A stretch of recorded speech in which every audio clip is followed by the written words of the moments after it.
Coming up in sports, we talk about the remaining schedule for Auburn and Alabama basketball, and Alabama softball has a breakout game down in Florida against #1 Washington. We'll show you how it went. Stick around. You're watching WVTM 13 News.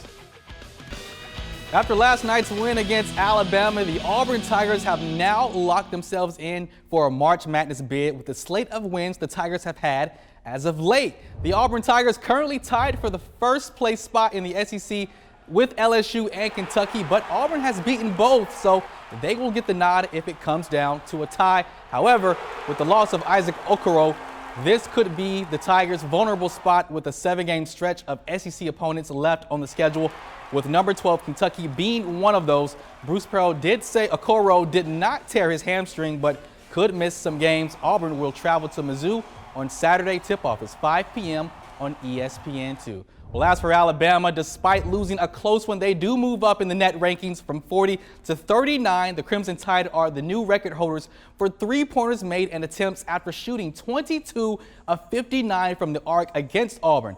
The road doesn't get any easier for Alabama, though. They will play number 25 LSU at home, and you can consider this a must-win as to help their net ranking. If they win it, they will have their second strongest win behind Auburn when they were ranked number 4.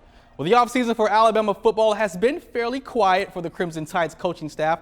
For the first time in 2 years, Nick Saban will hold on to all of his assistant coaches. In fact, if this holds up, this will be the most stable coaching staff Nick Saban has had since the offseason of 2019. As for coordinators, it goes all the way back to 2015 when Lane Kiffin and Kirby Smart returned for the following season in what was a national title run. Now Saban, Smart, and Kiffin are all rivals in the SEC.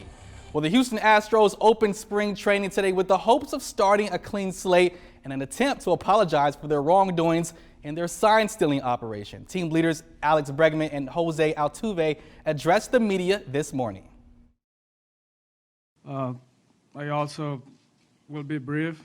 We had a great team meeting last night, and I want to say that the whole Astros organization and the team feel bad about what happened in 2017.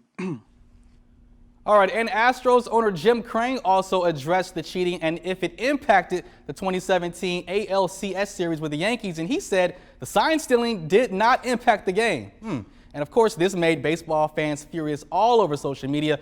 In a nutshell, the Astros will get booed probably at every ballpark this season. Well, Alabama center fielder Alyssa Brown has been ruled out indefinitely with a broken hand, but that didn't stop the Tide rolling.